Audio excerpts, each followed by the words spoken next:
আহি পৰিছে চিন্তু নাথে হত্যা কৰা যিজনী প্ৰেমিকাক হত্যা কৰিলে সেই চিন্তু নাথে আচলতে সেই প্ৰেমিকাগৰাকীক ক'ত হত্যা কৰিছিলে সেই ঘৰটো আপোনালোকক আজি এই ভিডিঅ'টোত দেখা পাব গতিকে এই নেকি প্ৰেম 4 বছৰীয়া প্ৰেমৰ অৱসান ঘটিল অন্ত পৰিল পৰিসমাপ্তি ঘটিল গতিকে ইয়াকে প্ৰেম বুলি কোৱা হয় নেকি যিজনী ছোৱালীক ভাল পাইছিলে সেইজনী ছোৱালীক বাৰু এনেকৈ হত্যা কৰি নিজেও আত্মহত্যা কৰিব লাগে নেকি এয়া প্ৰেম বুলি কয় নে এয়া পাগলপন বুলি কয় সঁচাকৈ কি যে আচলতে ঘটনাবিলাক ঘটিছে নহয় আৰু দুখ ইয়াত অকল ছোৱালীজনী বা ল'ৰাটোৰ গাত দুখ দিলে নহ'ব ভাল পোৱা ল'ৰাটোৰ গাত দুখ দিলে নহ'ব ইয়াত দুখ কিন্তু ছোৱালীজনী মাকৰ গাতো আছে মাক বাপেকৰ গাতো অকণমান হ'লেও ইয়াত দুখ আছে দুখমুক্ত বুলি তেওঁলোককো ক'ব নোৱাৰি বা যি কি নহওক আপোনালোকে এই প্ৰেমিকাই প্ৰেমিকজনে চিন্তু নাথে এই ছোৱালীজনীক ক'ত নি কাৰ ঘৰত নি আচলতে হত্যা কৰিছিল আৰু ইয়াৰ পাছত এতিয়া আৰক্ষীয়ে আচলতে গোটেই ডিটেইলছখিনি ইয়াৰ পিছত আপোনালোকে গম পাব ভিডিঅ'টো গোটেইখিনি সবিশেষ চাবলৈ পাব গতিকে ভিডিঅ'টো চাওক আপোনালোকে স্কিপ নকৰিব কিন্তু যদি কোনোবা নতুনকৈ আহিছে মোৰ চেনেলটো এটা লাইক কৰি দিব চেনেলটোত এটা ছাবস্ক্ৰাইব কৰি দিব এই ঘৰখনতে লৈ আহি সংগঠিত কৰিছিল আৰু এইখন ঘৰ আছিল চিন্তুমণি নাথৰ বায়েকৰ ঘৰ আৰু বায়েকৰ ঘৰখনত কোনো নাথাকে আৰু যাৰ কাৰণে এই ঘৰখনলৈকে প্ৰায় যুৱতীগৰাকীক প্ৰেমিকাক লৈ আহিছিল আৰু আহি এই ঘটনা সংঘটিত কৰিছিল গাঁও প্ৰধান আছে আমি গাঁও প্ৰধানলৈ ক'বলৈ চেষ্টা কৰিম প্ৰথমতে দেখুৱাইছোঁ এই ঘৰখন আৰু এই ঘৰখনতেই যিহেতু সমগ্ৰ ঘটনা সংঘটিত কৰিছিল চিন্তুমণি নাথে আৰু চিপাঝাৰৰ যি নাৰিকলী মন্দিৰ এই নাৰিকলী মন্দিৰৰ পৰা এই ঘৰখনলৈকে লৈ আহিছিল প্ৰেমিকাক আৰু এই সমগ্ৰ লৈ অহা বা ওলাই যোৱা গাঁৱৰ ৰাইজে দেখিবলৈ পাইছিল আমি কথা পাতিম প্ৰত্যক্ষদৰ্শী আছে আপুনি চিন্তুমণি নাথক দেখিছে দেখিছিলোঁ মোটামুটি 3:30 মান বজাত মই ঘৰৰ পৰা ওলাই ভাত খাই এই ৰাস্তাতে থিয় দিছিলোঁ সি বাইক লৈ ওলাই গৈছে আগেও আহে মাত দিছে ময়ো মাত দিছোঁ সেইখিনিয়ে গুচি গৈছে কথা পাতিছিলে নাই তেনেকুৱা কথা পতা নাই একো মাত দিছে খবৰ ভাল আমাৰ খবৰ ভাল বাছ তেনেকুৱাই তাই আহি থাকে আহিয়ে থাকে 3:30 বজাত দেখিছিলে 3:30 ৰাতি আৰু দেখিছিলে নাই ৰাতি আৰু এইবিলাক কথা নাই সেইখিনিয়ে দেখা মই এটা কোনো ঘটনা সংঘটিত হোৱা বুলি এতিয়া গম পোৱা নাই একো গম পোৱা নাই পিছতহে গম পাইছোঁ যোৱাকালি গম পাইছোঁ হয় হয় গাঁও প্ৰধান আছে সমগ্ৰ ঘটনা আপোনালোকৰ গাঁৱতেই সংঘটিত হৈছিল আচলতে যুৱতীগৰাকী লৈ আহিছিল তাৰপিছত এই ঘটনা এতিয়া ঘটনাটো বৰ দুখ লগা ঘটনা আমি আশা কৰিছোঁ দ্বিতীয়বাৰ এনেকুৱা ঘটনা যাতে কোনো পুনৰাবৃত্তি নঘটে সেইটোৱে আৰু তাই লৈ আহি থাকে নেকি যুৱতীগৰাকীক আনি থাকে নে নাথাকে সেইটো মই দেখা নাই বা সেইটো সঠিক কিমান ঘৰটো এই ধৰণৰ অৱস্থাত আছে ঘৰটো এই ধৰণৰ মানে আজি মানে তাৰ চিন্তুমণিৰ ভিনদেউকৰ ঘৰটো ভিনদেউক ঢুকোৱাৰ পিছত সেই বাইদেউকৰ লগত আছিলে ইয়াতে ধুনীয়াকৈ দোকান এখন আছিলে দোকানখন চলাই আছিলে 1-1.5 বছৰমান চলালে তাৰপিছত দোকানখন বন্ধ হ'ল হোৱাৰ পিছত কিছুদিন থাকি বাইদেউক আৰু সি মাজে মাজে সিহঁতৰ ঘৰতো থাকে ইয়াতেও আহি থাকে তেনেকৈ সেইটো ইয়াতেও মাজে মাজে থাকে আৰু মাজে মাজে সিহঁতৰ ঘাই ঘৰতো থাকে তেনেকৈ আছিলে তাৰপিছত আৰু ধৰক আহিলে কেতিয়াবা দেখা পাওঁ মাত দিওঁ কথা সিমান বিশেষ আৰু হেৰি নাই তেওঁৰ লগত সেইটোৱে কালি অহাটো দেখিছিলে নাই কালিটো মই দেখা নাই কিন্তু তাৰপিছত এটা মানে হত্যাকাণ্ড সংঘটিত কৰিলে হয় মানে আমি ফাৰ্ষ্ট নিউজটো পালোঁ মোবাইলত পোৱাৰ পিছত তেতিয়া মই গম পোৱা নাই বাৰু তাৰ কোনোবা ভাল পোৱা ছোৱালী নেকি সেইটো কথা মই গম পোৱা নাই তাৰপিছত কিছু সময় পিছত শুনা পাইছোঁ মোৰ গাঁৱতে শুনিলোঁ বোলে চিন্তুই চুইছে কাৰণ চিন্তুক সকলোৱে চিনি পায় যিহেতু ইমান দিন সি আছিলে বা মাজে মাজে আহি থাকে তাৰপিছত খবৰটো পালোঁ যে সি চুইচাইড কৰিছে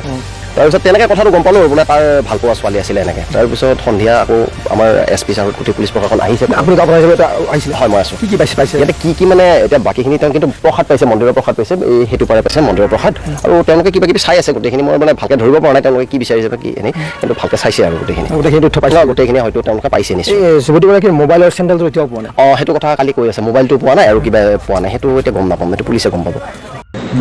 আমাৰ ইনভেষ্টিগেশ্যন চলি আছে এতিয়ালৈকে মই আপোনালোকক আমাৰ ইনভেষ্টিগেশ্যনত যিখিনি আমাৰ অগ্ৰগতি হ'ল সেইখিনি বিষয়ে অৱগত কৰিব খুজিছোঁ আমাৰ ঘটনাটো এনেকুৱা ধৰণৰ আছিলে আজি অলৰেডি FIR এখন দিছে ছোৱালীজনীৰ মৃত্যু হৈছে আৰু হত্যাকাণ্ড হৈছে তো আমাৰ মেইন ছাছপেক্ট আছিলে ছোৱালীজনীয়ে যি এটা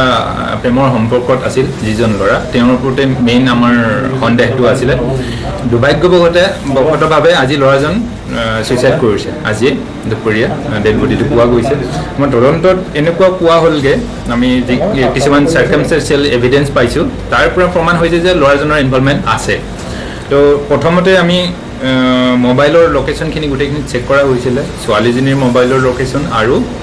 ল'ৰাজনৰ লোকেশ্যন একেলগতে পাইছোঁ প্ৰথমতে তেওঁলোকে নাৰিকলী মন্দিৰত আছিলে যোৱাকালি তাৰপিছত ইয়ালৈ আহিলে আমাৰ পকাবাংগীপাৰা এলেকাত আহিলে দুইজন একেটা সময়তে আছে ল'ৰাজন ইয়াতে গধূলি 7টালৈকে আছিলে তাৰপিছত ঘৰলৈ গুচি গৈছে পকাবাংগীৰ পৰা ডিষ্টেঞ্চ কমেও 20 কিলোমিটাৰ হ'ব 8টামান বজাত ঘৰলৈ গৈ পাইছে তাৰপিছত নাৰিকলী মন্দিৰত থাকোঁতে এজন ল'ৰাই ফোনত কথা পাতিছিলে, ছোৱালীজনীলৈ কল কৰিছিলে বেলেগ এজন ল'ৰাই। তেতিয়া ফোনটো ল'ৰাজনে ধৰিছিলে, চিন্টুৱে ধৰিছিলে, যিজন ল'ৰা হয় তেওঁ ধৰিলে। তাৰপিছত পুনৰ 4:20 মানত আকৌ ল'ৰাজনৰ লগত কথা পাতিছে, কল আহিছে ছোৱালীজনীৰ মোবাইলৰ পৰা, কিন্তু তেতিয়াও ছোৱালীজনীয়ে কথা পতা নাই। যিজন ল'ৰাক আমি সোধপোছ কৰিছোঁ তেতিয়াও চিন্টুৱে কথা পাতিছে ছোৱালীজনীৰ মোবাইলৰ পৰা। তো এই কথাখিনি পোৱা হৈছে। পকাবাংগী পাৰাত যে আহিছে, এই অহাটো দেখা মানুহ আমি সাক্ষী পাইছোঁ ইতিমধ্যে। আৰু মন্দিৰৰ পৰা যি প্ৰসাদ আনিছিলে, বায়েকৰ ঘৰৰ যিটো ল'ৰাটোৰ নিজৰ বায়েকৰ ঘৰ এটা আছে পকাবাংগী পাৰাত, কোনো মানুহ নাথাকে। ভিনিয়েকৰ মৃত্যু হৈছে, সেই গতিকে ঘৰটো খালী হৈ থাকে, তলা মৰাই থাকে। যোৱাকালি যে আহিছে এই ঘৰটোলৈ ল'ৰাজন, তেতিয়া আমি প্ৰমাণ পাইছোঁ, সাক্ষী আছে আমাৰ লগত। তাৰপিছত তাত আমি নাৰিকলী মন্দিৰৰ পৰা ডেফিনেটলি অনা হ'ব, প্ৰসাদ কিছুমান আমি পাইছোঁ, ইতিমধ্যে চিজ কৰিছোঁ। তো আমাৰ যিখিনি চাৰ্কামষ্টেঞ্চিয়েল এভিডেঞ্চে কয় ল'ৰাজনৰ ইনভলভমেণ্ট আছে। এতিয়া আমাৰ বাকী আছেগৈ অকল ৰিকভাৰ কৰিব মোবাইলটো, যিটো মোবাইলত 4:30লৈকে ল'ৰাজনে চিন্টুৱে অন্য ল'ৰাৰ লগত কথা পাতি আছিলে, কিন্তু মোবাইলটো তাৰ পিছৰ পৰা ছুইচ অফ হৈ আছে। আৰু যিহেতুকে চিন্টু ইতিমধ্যে ছুইচাইড কৰিছে, তেওঁৰ মোবাইলটো আমি পালোঁ। মোবাইলত কিছুমান ভইচ ৰেকৰ্ডিং কৰি গৈছে। ভইচ ৰেকৰ্ডিঙৰ পৰা এনেকুৱা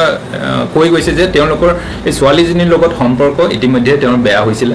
কিহৰ কাৰণে বেয়া হৈ গৈছে গোটেই ডিটেইলত তেওঁ কৈ গৈছে এই কথাখিনি। যোৱা 1 মাহৰ পৰা চিন্টু মানসিকভাৱে অকণমান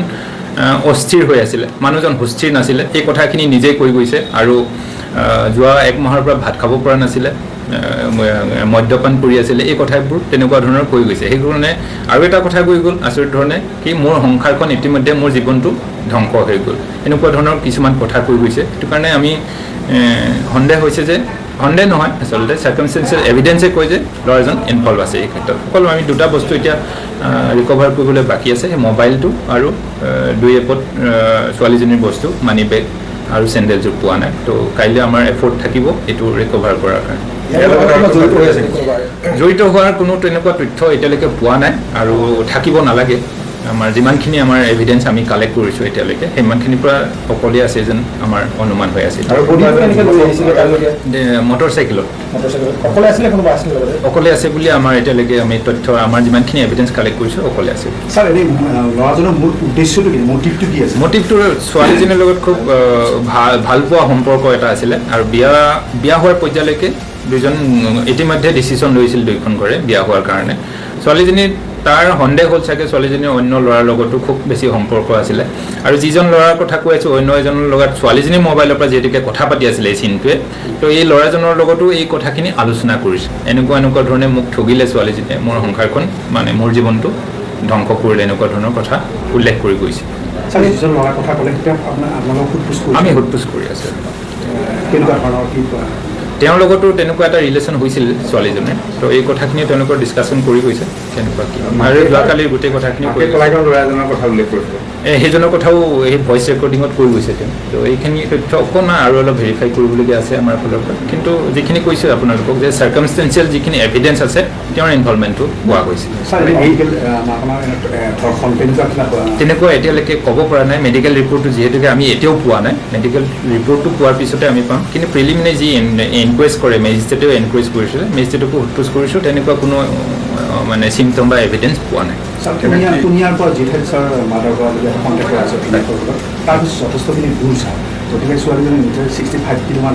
ভিতৰে মটৰচাইকেলত বান্ধি নিব পাৰে, সেইটো কাৰণে হয়তো ভাঁজ লগাই নিছিলে। এতিয়া মানুহৰ চেপত আপোনালোকে হয়তো ফটোখন দেখিছে, যিটো ধৰণে পৰি আছিলে মানুহৰ চেপত নাছিলে, তো একেবাৰে ভাঁজ লগাই বান্ধি নিয়া হৈছিলে ডেফিনেটলি। সেই গতিকে হয়তো এটা মানুহে যাতে গম পাব নোৱাৰে যে কি বস্তু আনিছে, মানুহ বুলি যাতে গম পাব নোৱাৰে, সেইটো কাৰণে হয়তো ভাঁজ লগাই দিছিলে, সেইখিনি আমি ভাবিছোঁ। ল'ৰাজনে কি ব্যৱসায় বা কিবা কৰে? ল'ৰাজনে আচলতে ঘৰত ফাৰ্ম এখনো খুলিছিলে, আৰু নতুনকৈ গুৱাহাটীত কিবা এটা শ্ব'ৰুমত তেওঁ এনগেজ হৈছিলে, এইখিনি আমি এতিয়ালৈকে তথ্য পাইছোঁ। গাহৰি ফাৰ্ম আছিল। নিশা কেনেকুৱা হৈছে, কিমান সময় হ'ব পাৰে ঘটনা? নিশা একজেক্টলি টাইমটো এতিয়া ক'ব নোৱাৰিম। পষ্টমৰ্টেমৰ ৰিপৰ্টত যদি আহে টাইমটো তেতিয়া গম পাম, কিন্তু পোহৰ সময়তে আমাৰ হৈছিল বুলি অনুমান হৈ আছে, যিহেতুকে 3:30 বজাত ল'ৰাজনক পকাবাংগী পৰা ওলাই যোৱা দেখিছে তাৰ পৰা, এই ঘৰটোৰ পৰা। তেওঁৰ যি ভিনদেউক আছিলে ভিনদেউক ইতিমধ্যে ধৰ্ষণ তেনেকুৱা কিবা তেনেকুৱা এতিয়ালৈকে ক'ব পৰা নাই মেডিকেল ৰিপৰ্টটো যিহেতুকে আমি এতিয়াও পোৱা নাই মেডিকেল ৰিপৰ্টটো পোৱাৰ পিছতে আমি পাম কিন্তু প্ৰিলিমিনাৰী যি এনকুৱেজ কৰে মেজিষ্ট্ৰেটেও এনকুৱেজ কৰিছিলে মেজিষ্ট্ৰেটকো সোধপোছ কৰিছোঁ তেনেকুৱা কোনো মানে চিমটম বা এভিডেঞ্চ পোৱা নাই তুমিয়াৰ পৰা জিঠাইত ছাৰ মাদাৰ পৰা বোলে কণ্টেক্ট কৰা আছে তাৰপিছত যথেষ্টখিনি দূৰ ছাৰ গতিকে ছোৱালীজনী ভিতৰত 65 কিলোমান হ'ব ভিতৰে মটৰ চাইকেলত বান্ধি নিব পাৰে সেইটো কাৰণে হয়তো ভাঁজ লগাই নিছিলে এতিয়া মানুহৰ চেপত আপোনালোকে হয়তো ফটোখন দেখিছে যিটো ধৰণে পৰি আছিলে মানুহৰ চেপত নাছিলে তো একেবাৰে ভাঁজ লগাই বান্ধি নিয়া হৈছিলে ডেফিনেটলি সেই গতিকে হয়তো এটা মানুহে যাতে গম পাব নোৱাৰে যে কি বস্তু আনিছে মানুহ বুলি যাতে গম পাব নোৱাৰে সেইটো কাৰণে হয়তো ভাঁজ লগাই দিছিলে সেইখিনি আমি ভাবিছোঁ ল'ৰাজনে কি ব্যৱসায় বা কিবা কৰে নেকি ল'ৰাজনে আচলতে ঘৰত ফাৰ্ম এখনো খুলিছিলে আৰু নতুনকৈ গুৱাহাটীত কিবা এটা শ্ব'ৰুমত তেওঁ এনগেজ হৈছিলে সেইখিনি আমি এতিয়ালৈকে তথ্য পাইছোঁ গাহৰি ফাৰ্ম আছিল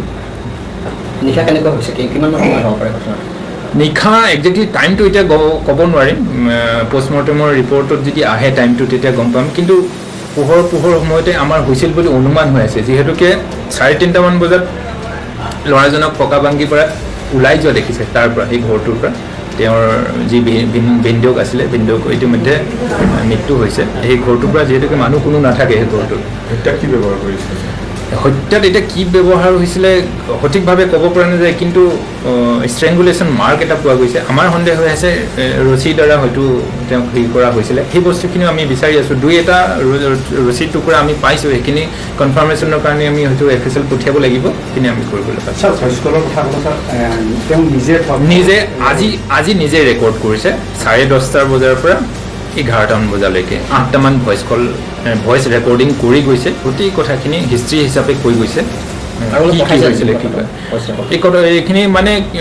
হোৱাটছএপত এটা ফোনলৈ দিছে সেই ফোনটো হৈছে ছোৱালীজনীৰ ঘৰৰ ফোন যিটোত হোৱাটছআপ নাথাকে কিন্তু হয়তো ছোৱালীজনীয়ে আগতে ইউজ কৰিছিল বেলেগ এটা ফোনত যিটোত হোৱাটছআপ আছিলে এই ফোনটোৰ দ্বাৰা হোৱাটছআপ ব্যৱহাৰ কৰিছিলে কিন্তু তথাপিও হোৱাটছআপ হিচাপে থাকি গ'ল এইটোত এতিয়া